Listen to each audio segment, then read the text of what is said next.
नमस्कार, आप देख रहे हैं न्यूज इंडिया। आपके साथ मैं हूं निदा अहमद। बुलेटिन की शुरुआत करेंगे आज बड़ी खबर के साथ। आपको बता दें कि आज से 2 दिनों के कर्नाटक दौरे पर है देश के प्रधानमंत्री नरेंद्र मोदी। 2 दिन में 2 रोड शो और 6 चुनावी सभा का कार्यक्रम है और आज 3 चुनावी सभा को संबोधित करेंगे। बेंगलुरु में आपको बता दें कि रोड शो होगा प्रधानमंत्री नरेंद्र मोदी का। तो अहम खबर, बड़ी खबर, 2 दिन में 2 रोड शो होंगे और 6 चुनावी सभा को संबोधित करते हुए प्रधानमंत्री नरेंद्र मोदी नजर आएंगे। तो आज 3 चुनावी सभा को संबोधित करेंगे। लगातार कर्नाटक का दौरा जो है वो बीजेपी के तमाम दिग्गज लीडर कर रहे हैं। अमित शाह की बात करें, जेपी नड्डा की बात करें और आज एक बार फिर से कर्नाटक के सरजमी पर प्रधानमंत्री नरेंद्र मोदी नजर आएंगे, क्योंकि आज से 2 दिनों के कर्नाटक के दौरे पर प्रधानमंत्री नरेंद्र मोदी जाने वाले हैं। तो पीएम मोदी का कर्नाटक दौरा है और आज से 2 दिनों के कर्नाटक दौरे पर पीएम मोदी रहेंगे। बता दें आपको कि हुमनाबाद में सुबह 11 बजे जनसभा को वो संबोधित करेंगे। विजयपुरा में दोपहर 1 बजे एक जनसभा को संबोधित करने का उनका कार्यक्रम है। तो विजयपुरा में दोपहर 1 बजे एक जनसभा को वो संबोधित करेंगे। इसके अलावा कुचड़ी की बात करें तो वहां पर दोपहर 1:45 बजे चुनावी सभा को संबोधित करेंगे और शाम में उत्तरी बेंगलुरु में रोड शो होगा प्रधानमंत्री नरेंद्र मोदी का। आपको बता दें कि करीब 4.5 किलोमीटर तक का रोड शो करेंगे प्रधानमंत्री नरेंद्र मोदी। 30 अप्रैल को कोलार और चन्नपटना और बेंगलुरु में भी वो चुनावी सभा करेंगे। तो पीएम मोदी कर्नाटक के दौरे पर है। चलिए आगे बढ़ते, एक और बड़ी खबर आप तक पहुंचा दें। आपको बता दें कि वाराणसी में आयोजित होगा काशी तेलुगु संगमम और शाम 6 से रात 9 बजे तक कार्यक्रम होगा। काशी तेलुगु संगमम को संबोधित करेंगे प्रधानमंत्री नरेंद्र मोदी और शाम 7 बजे वीडियो कॉन्फ्रेंसिंग के जरिए पीएम का संबोधन होगा। तो आज से 12 दिनों तक कार्यक्रम का आयोजन जो है वो होने जा रहा है। तो अहम खबर, बड़ी खबर, प्रधानमंत्री नरेंद्र मोदी संबोधित करेंगे। शाम 7 बजे का टाइम जो है वो रखा गया है। वीडियो कॉन्फ्रेंसिंग के जरिए पीएम मोदी का संबोधन होगा और आज से 12 दिनों तक कार्यक्रम का आयोजन जो है वो किया जाएगा। तो आज से इस कार्यक्रम का आगाज हो रहा है। वाराणसी में आयोजित होगा काशी तेलुगु संगमम और जिसको आपको बता दें कि शाम 6 से रात 9 बजे तक कार्यक्रम होगा। तो आपको आइए विस्तार से कुछ डिटेल में समझा देते हैं। वाराणसी में पीएम मोदी गंगा पुष्करालू में आए तीर्थयात्रियों को संबोधित करेंगे। शाम 6 से रात्रि 9 बजे तक सांस्कृतिक कार्यक्रम का आयोजन होगा और शाम 7 बजे वीडियो कॉन्फ्रेंसिंग के जरिए पीएम मोदी तमिल लोगों का काशी में स्वागत करेंगे। पीएम मोदी के संबोधन का तेलुगु में भी अनुवाद किया जाएगा। मां गंगा की आराधना, चारों वेदों का पारायण और सांस्कृतिक कार्यक्रम का आयोजन होगा। काशी तमिल संगम की तर्ज पर गंगा पुष्कर का आयोजन जो है वो किया जा रहा है। महीने भर चलने वाले काशी तमिल संगम के बाद वाराणसी में इस तरह का ये दूसरा आयोजन होने जा रहा है और इस आयोजन को अगले 12 दिन तक किया जाएगा। चलिए आगे बढ़ते हैं और अगली खबर सूडान से। सूडान में लगातार ऑपरेशन कावेरी जारी है। 121 भारतीयों का 12वां जत्था जो है वो दिल्ली पहुंचा है और अब तक 1360 भारतीय जो है वो स्वदेश पहुंच चुके हैं। सूडान में आईएएफ का हैरत अंगेज कारनामा इस बीच सामने आया। आपको बता दें आईएएफ ने रात में बिना लाइट के विमान उतार दिया और जेद्दा में भारतीय वायुसेना के 2 विमान जो है वो तैनात किए गए हैं। तो लगातार ऑपरेशन कावेरी जारी है। जो भारतीय फंसे हुए हैं सूडान में, क्योंकि सूडान में हालात लगातार बिगड़ते चले जा रहे हैं और ऐसे में वहां से सबसे पहली प्राथमिकता जो है भारत की वो ये है कि कैसे भी भारतीय नागरिक जो है, जो भारत के लोग हैं, उनको सुरक्षित स्वदेश लाया जाए और इसी कड़ी में 121 भारतीयों का 12वां जत्था दिल्ली पहुंचा है। तो सूडान में रह रहे हैं 3000 भारतीय और सूडान की राजधानी खार्तूम में कई जगहों पर भीषण लड़ाई जो है वो देखी जा रही है। मौजूदा समय में सूडान में सुरक्षा की स्थिति काफी गंभीर है। सेना और अर्धसैनिक समूह के बीच 10 दिनों से भीषण लड़ाई जारी है और लड़ाई में अब तक 400 से ज्यादा लोगों की मौत हो चुकी है।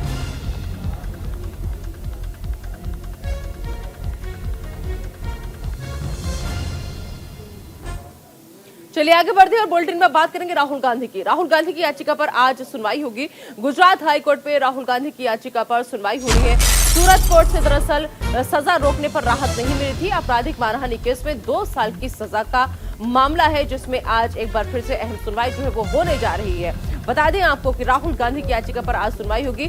सूरत कोर्ट से दरअसल सजा रोकने पर राहत जो है राहुल गांधी को नहीं मिली थी। तो आपराधिक मानहानि केस में 2 साल की सजा के मामले से जुड़ी ये अहम खबर, जिसमें आज राहुल गांधी की याचिका पर अहम सुनवाई होने जा रही है। गुजरात हाई कोर्ट में राहुल गांधी की याचिका पर सुनवाई होगी। तो चलिए कुछ अहम जानकारी आप तक पहुंचा दें कि राहुल गांधी की याचिका पर गुजरात हाईकोर्ट जो है वो आज सुनवाई करेगा। पिछली सुनवाई में राहुल गांधी को दरअसल सजा रोकने पर सूरत कोर्ट से राहत नहीं मिली थी और सूरत सत्र अदालत से राहत नहीं मिलने के बाद गुजरात हाईकोर्ट में याचिका दायर की गई थी, पुनर्विचार याचिका। मोदी उपनाम से जुड़े आपराधिक मानहानि के मामले में सजा रोक लगाने से इनकार कर दिया था। राहुल गांधी ने गुजरात हाईकोर्ट का दरवाजा खटखटाया था। 13 अप्रैल 2019 को कर्नाटक के कोलार में एक सभा के दौरान राहुल ने कहा था कि सभी चोर मोदी क्यों होते हैं। उनके इस बयान पर सूरत से बीजेपी विधायक पुरलेस मोदी ने मानहानि का मुकदमा दर्ज कराया था और तब से ही राहुल गांधी की मुश्किलें जो है वो लगातार बढ़ती हुई चली जा रही हैं। चलिए आगे बढ़ते हैं और अब बात रक्षा मंत्री राजनाथ सिंह की करेंगे। रक्षा मंत्री राजनाथ सिंह का भी कर्नाटक दौरा है। 2 चुनावी सभा को संबोधित करेंगे राजनाथ सिंह और बसवनगुड़ी में रोड शो में शामिल होंगे और शाम 5 बजे बसवनगुड़ी में राजनाथ सिंह का भी रोड शो होगा। तो एक तरफ देश के प्रधानमंत्री नरेंद्र मोदी कर्नाटक के दौरे पर हैं और वहीं दूसरी तरफ आपको बता दें कि रक्षा मंत्री राजनाथ सिंह भी यहां पर कर्नाटक के दौरे पर है और यहां पर रोड शो में शामिल होने का उनका कार्यक्रम है। इसके अलावा जनसभा को संबोधित करने का उनका कार्यक्रम है। तो शाम 5 बजे बसवनगुड़ी में रक्षा मंत्री राजनाथ सिंह का रोड शो होगा। रक्षा मंत्री राजनाथ सिंह का भी आज कर्नाटक दौरा है। तो तमाम दिग्गज जो है बीजेपी के वो कर्नाटक को हर हाल में जीतना चाहते हैं, कर्नाटक में दोबारा से वापसी चाहते हैं और वही कांग्रेस जो है वो भी एड़ी चोटी का जोर लगा रही है, क्योंकि अगर अभी तक के इतिहास की बात करें तो कर्नाटक में भी यही इतिहास रहा है कि सरकारें जो है वो रिपीट होती है। जैसे कि अभी हिमाचल में हमने देखा था, लेकिन अगर उत्तराखंड की बात करें तो उत्तराखंड में ये बात नहीं चल पाई थी। उत्तराखंड में एक नया कीर्तिमान बीजेपी ने गढ़ा था, क्योंकि दोबारा से 5 साल बाद फिर से रिपीट हुई थी बीजेपी की सरकार। तो राजनाथ सिंह का कर्नाटक दौरा है और आज 2 चुनावी सभा को इस दौरान संबोधित करेंगे और दोपहर 12:20 पर कृष्णराज में चुनावी सभा होगी राजनाथ सिंह की और दोपहर 2:50 पर श्रीरंगपटना में जनसभाओं को संबोधित करेंगे और शाम होते होते यानी 5:30 बजे तक बसवनगुड़ी में रोड शो होगा। उस रोड शो में राजनाथ सिंह शामिल होंगे। तो आज 2 चुनावी सभा को संबोधित करेंगे राजनाथ सिंह। चलिए आगे बढ़ते और अब बात अमित शाह की करेंगे। गृह मंत्री अमित शाह का भी कर्नाटक दौरा है। उडुपी में चुनावी सभा को संबोधित करेंगे अमित शाह। तो कर्नाटक दौरे पर अमित शाह का बयान जो था वो सामने आया और उन्होंने कहा कि मोदी जी ने PFI पर बैन लगाकर जेल भेजा। जेडीएस कांग्रेस की बी टीम के तौर पर चुनाव लड़ रही है। दरअसल कर्नाटक में कांग्रेस पार्टी, बीजेपी और जेडीएस के बीच जो अहम मुकाबला है वो माना जा रहा है और ऐसे में जेडीएस को कांग्रेस की बी टीम के तौर पर चुनाव लड़ रही है, ये कहते हुए नजर आए अमित शाह।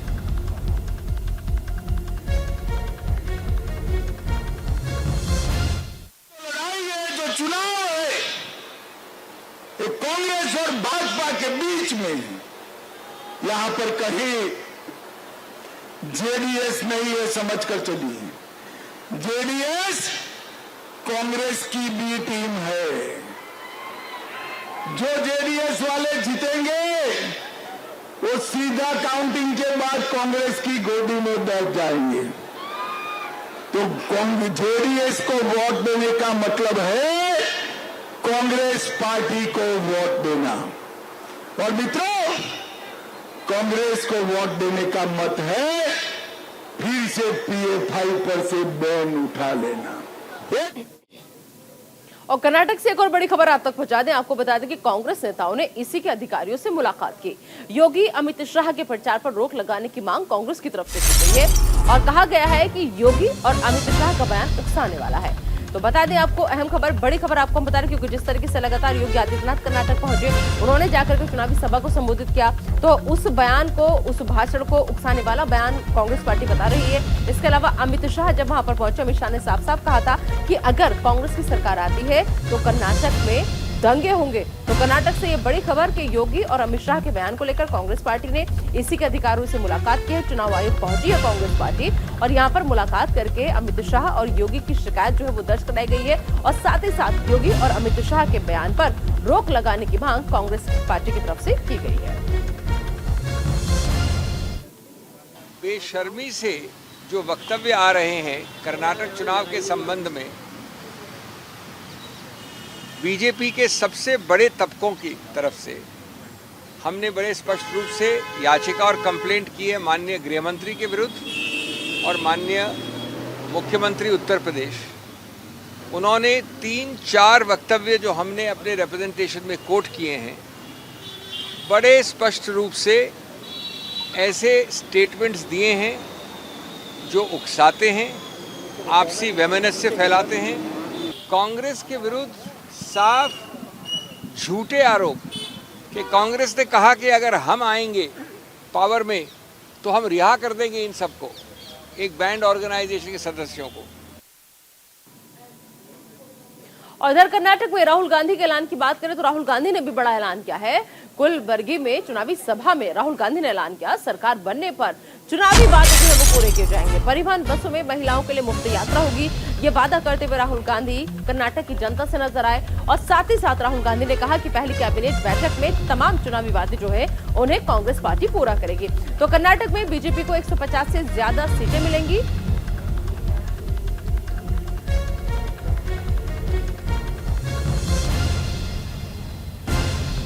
तो बड़ी खबर, अहम खबर आप तक हम पहुंचा रहे हैं। पहली कैबिनेट में तमाम चुनावी वादे जो है वो पूरे होंगे।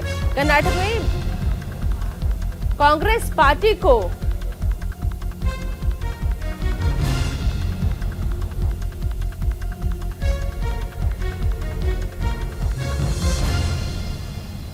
और आखिरी और नया वायदा, पांचवा वायदा, महिलाओं के लिए फ्री ट्रैवल पब्लिक बसेस में, पब्लिक ट्रांसपोर्ट में। ಎಲ್ಲ ಮಹಿಳೆಯರಿಗೆ ಕರ್ನಾಟಕ ರಾಜ್ಯದಲ್ಲಿರ್ತಕ್ಕಂಥ ಎಲ್ಲ ಮಹಿಳೆಯರಿಗೆ ಗವರ್ಮೆಂಟ್ ಬಸ್ಸಸ್ ಅಲ್ಲಿ ಉಚಿತವಾಗಿ ಅವರು ಹೋಗಬಹುದು। ये काम बीजेपी नहीं कर सकती है। ಈ ಕೆಲಸವು ಕಾಂಗ್ರೆಸ್ ಬಿಟ್ಟರೆ बीजेपी ಆಗಲಿ जेडीएस ಆಗಲಿ ಮಾಡಕ್ಕೆ साध्य ಇಲ್ಲ। प्रधानमंत्री ने कहा कि ये काम नहीं किया जा सकता, वो सही कह रहे। और राहुल गांधी के बाद अब बात उनकी बहन प्रियंका गांधी की करेंगे, क्योंकि प्रियंका गांधी भी कर्नाटक के दौरे पर चुनावी सभा को संबोधित वो करती हुई नजर आई। आपको बताने कि आज फिर से वो जा रही है कर्नाटक, जहां पर चुनावी सभा को संबोधित करेंगे। धारवाड़ और डंडोली से चुनावी सभा उनकी रहेगी। कुंदगोल में रोड शो में शामिल होंगी। और कांग्रेस ने दरअसल प्रियंका गांधी को स्टार प्रचारक बनाया है, क्योंकि कांग्रेस ने 40 अपने स्टार प्रचारक मैदान में उतारे हैं और जिनके ऊपर जिम्मा सौंपा है कर्नाटक विधानसभा चुनाव जिताने का। और इसी कड़ी में एक स्टार प्रचारक के तौर पर प्रियंका गांधी भी काम कर रही है। और लिहाजा प्रियंका गांधी जो है वो मिशन कर्नाटक पर है और वहां पर जाकर वो अपने पार्टी के कार्यकर्ताओं में जोश भरने का काम कर रही है। और इसके अलावा जो कांग्रेस ने अभी तक किया है वो उपलब्धियां गिराने की कोशिश कर रही है। सरकार ने, बीजेपी सरकार ने, मौजूदा सरकार ने, केंद्र सरकार ने क्या क्या खामियां हैं वो लोगों तक पहुंचाने की कोशिश प्रियंका गांधी कर रही है। तो प्रियंका गांधी मिशन कर्नाटक पर है और आज 2 चुनावी सभा को संबोधित करेंगी प्रियंका गांधी। सुबह 11:30 बजे कुंदगोल जिले के धारवाड़ में रोड शो होगा और दोपहर 2:30 पर नवलगुंड जिले के धारवाड़ में सभा होगी। और शाम होते होते 5 बजे तक वो डंडेली में चुनावी सभा को संबोधित करती हुई नजर आएंगे। तो प्रियंका गांधी भी काफी एक्टिव नजर आ रही है। तो एक तरफ राहुल गांधी, दूसरी तरफ प्रियंका गांधी तमाम कमान संभाले हुए हैं कर्नाटक में विधानसभा चुनाव के। चलिए आगे बढ़ते हैं और रुक कर लेते हैं कुछ और अहम खबरों का। रामलला की प्राण प्रतिष्ठा पर चंपत राय का बयान सामने आया है और उन्होंने कहा कि जनवरी में रामलला की नहीं होगी प्राण प्रतिष्ठा, 22 जनवरी 2024 को नहीं होगी। तो जनवरी में प्राण प्रतिष्ठा की खबर केवल अफवाह है, ये कहना है राम जन्मभूमि ट्रस्ट के महासचिव चंपत राय का। तो जनवरी में दरअसल कहा जा रहा था कि 22 जनवरी 2024 को प्राण प्रतिष्ठा जो है वो की जाएगी, लेकिन अब ये खबर केवल अफवाह है, ये बात कहते हुए नजर आए चंपत राय, जो कि महासचिव है राम जन्मभूमि ट्रस्ट के। 22 तारीख जो अखबार में, मीडिया में चली है वो आप ही लोगों के द्वारा फैलाई गई अफवाह है, जनता को भ्रमित करने का प्रयास है। जनता के लिए संदेश है, जनता सुखी रहे, उनके परिवार सुखी रहें, अयोध्या आए, भगवान के दर्शन करें, रामलला के दर्शन करें, नए बनने वाले मंदिर का दर्शन करें, छुट्टियों का आनंद लें, हिल स्टेशन पर जाने की बजाय अयोध्या दर्शन करें। और चलिए आगे बढ़ते हैं। दिल्ली से इस वक्त की बड़ी खबर का रुख कर लेते हैं। आपको बता दें कि ब्रजभूषण शरण सिंह के खिलाफ 2 FIR दर्ज हो चुकी है। जी हां, साथ ही साथ आपको बता दें कि पॉस्को एक्ट में भी केस दर्ज हुआ है। दिल्ली पुलिस ने मुकदमा दर्ज किया है। WFI के अध्यक्ष हैं ब्रजभूषण शरण सिंह, जिनके खिलाफ लगातार जो रिसर्च थे, 3 महीने से ज्यादा का वक्त उन्हें गुजर चुका था। जंतर मंतर पर वो धरना दे रहे थे, लेकिन अब जो बात वो चाहते थे और लगातार वो इस बात की मुखालफत कर रहे थे कि हमने इतने आरोप ब्रजभूषण शरण सिंह पर लगाए लेकिन कोई भी FIR दर्ज नहीं हो रही। लेकिन अब पॉस्को एक्ट में भी केस जो है वो दर्ज हो चुका है। दिल्ली पुलिस ने मुकदमा दर्ज कर लिया है। और तो अहम खबर, बड़ी खबर, ब्रजभूषण शरण सिंह के खिलाफ फिलहाल 2 FIR दर्ज हो चुकी हैं।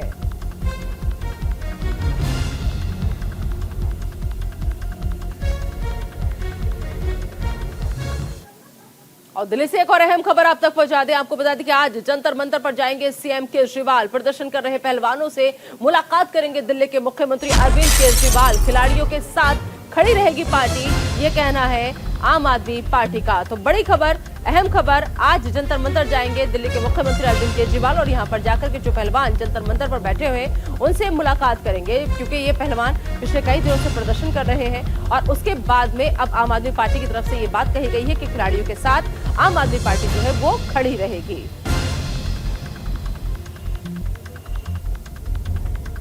तो आज जंतर मंतर जाएंगे दिल्ली के मुख्यमंत्री अरविंद केजरीवाल, क्योंकि पिछली बार जब ये पहलवान आए थे, रेसलर्स आए थे और इन्होंने आकर के अपनी बात कही थी, तो उस वक्त इन्होंने साफ ये संदेश दिया था कि यहाँ पर कोई भी राजनीतिक दल से नहीं आएगा, क्योंकि राजनीतिक मंच नहीं है। लेकिन इस बार जब इन्होंने देखा कि 3 से 4 महीने का वक्त गुजर गया, कुछ भी नहीं हुआ, इन्हें महज आश्वासन दिया गया था कि 4 हफ्ते में कमेटी जो है बना दी गई है, वो अपनी रिपोर्ट सौंपेगी। लेकिन 4 हफ्ते का वक्त गुजरा, उसके बाद धीरे धीरे 2 महीने गुजरे, 3 महीने गुजरे, जब कुछ नहीं हुआ तो इन्होंने फिर से जंतर मंतर का रुख किया, यहाँ पर आए और इस बार तमाम राजनीतिक लोग जो है वो यहाँ पर पहुंच रहे हैं। और चलिए आगे बढ़ेंगे। बजरंग पूनिया का पुलिस प्रशासन पर आरोप, पानी और खाने भी नहीं लाने दे रही पुलिस, प्रदर्शन स्थल की बिजली भी काट दी गई है, हमारे साथ आतंकियों जैसा बर्ताव किया जा रहा है, ये कहना है रेसलर बजरंग पूनिया का कि हमारे साथ आतंकियों जैसा बर्ताव किया जा रहा है। पानी और खाने के लिए भी पुलिस जो है हमारे पास सामान नहीं पहुंचने दे रही, और जो जहां पर ये लोग प्रदर्शन कर रहे हैं वहां की बिजली भी काट दी गई है। और साथ ही साथ उन्होंने ये बड़ा आरोप दिल्ली पुलिस पर लगाया कि हमारे साथ आतंकियों जैसा बर्ताव किया जा रहा है। तो बजरंग पूनिया का पुलिस प्रशासन पर यह बड़ा आरोप, गंभीर आरोप कि हमारे पास तक पानी और खाना भी नहीं लाने दे रही पुलिस, हम यहाँ भूखे प्यासे बैठे हैं लेकिन हम तक खाना भी नहीं पहुंचने दे रही। इसके अलावा जहां पर ये लोग प्रदर्शन कर रहे हैं, प्रदर्शन स्थल की बिजली भी काट दी गई है।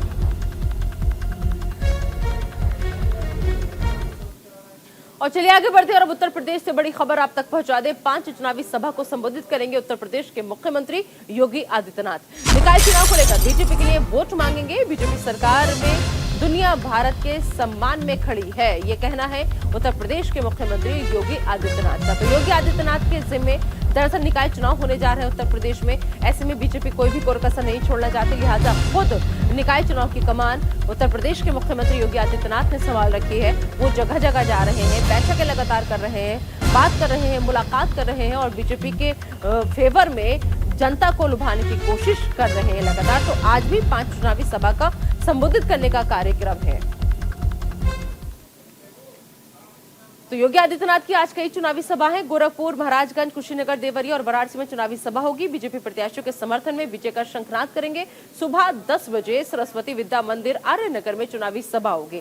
उत्तरी गोरखपुर में व्यापारी सम्मेलन में व्यापारियों के साथ संवाद भी करेंगे और सुबह 11:30 बजे महाराजगंज में मंडी समिति धनवा में सभा होगी। इसके अलावा दोपहर 1 बजे उदित नारायण डिग्री कॉलेज में, पडरौना, कुशीनगर में जनसभा होगी और दोपहर 2:20 पर राजकीय इंटर कॉलेज देवरिया में जनसभा होगी और शाम 4:10 पर सरोजा पैलेस, पिपलानी, कटरा, वाराणसी में प्रबुद्ध वर्ग सम्मेलन को भी संबोधित करते हुए उत्तर प्रदेश के मुख्यमंत्री योगी आदित्यनाथ नजर आएंगे। तो आज ताबड़तोड़ उनके कई कार्यक्रम हैं।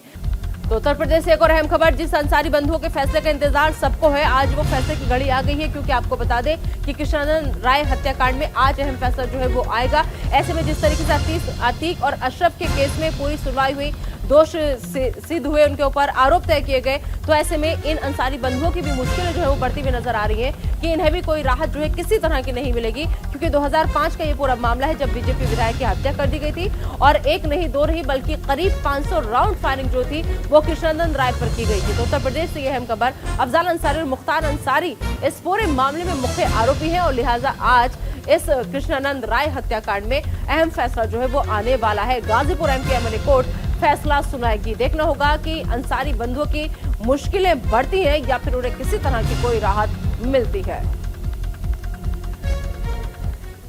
तो उत्तर प्रदेश के बाद अगली खबर उत्तराखंड राज्य से। उत्तराखंड में मौसम को लेकर अलर्ट जारी किया गया है। मौसम विभाग ने येलो अलर्ट जारी किया है। बारिश, ओलावृष्टि और बर्फबारी की संभावना जताई जा रही है। तो अहम खबर, बड़ी खबर, उत्तराखंड में मौसम को लेकर अलर्ट जारी किया गया है। उत्तराखंड में मौसम का मिजाज बदलने वाला है। मौसम विभाग ने येलो अलर्ट जारी कर दिया है। आपको बता दें कि दरअसल इस अलर्ट के मुताबिक बारिश, ओलावृष्टि और बर्फबारी की संभावना जो है वो मौसम विभाग की तरफ से जताई गई है। बता दें कि 30 अप्रैल और 1 मई को लेकर ऑरेंज अलर्ट जारी किया गया है।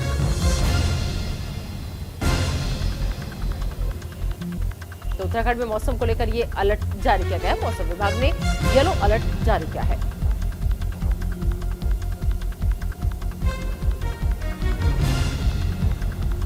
तो उत्तराखंड में मौसम को लेकर अलर्ट जारी किया गया है। 30 अप्रैल और 1 मई को लेकर ऑरेंज अलर्ट जारी किया गया है। आपको बता दें कि उत्तराखंड में मौसम का मिजाज जो है वो बदलने वाला है, क्योंकि उत्तराखंड में भारी बर्फबारी, ओलावृष्टि की संभावना मौसम विभाग की तरफ से जताई गई है।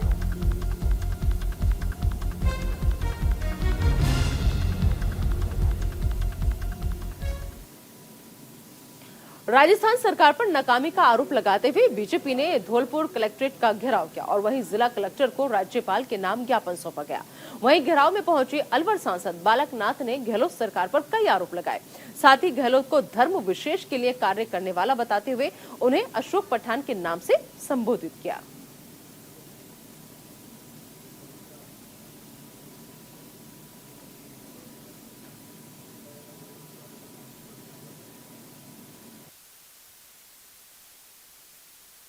सालों से ये कांग्रेस सरकार चल रही है।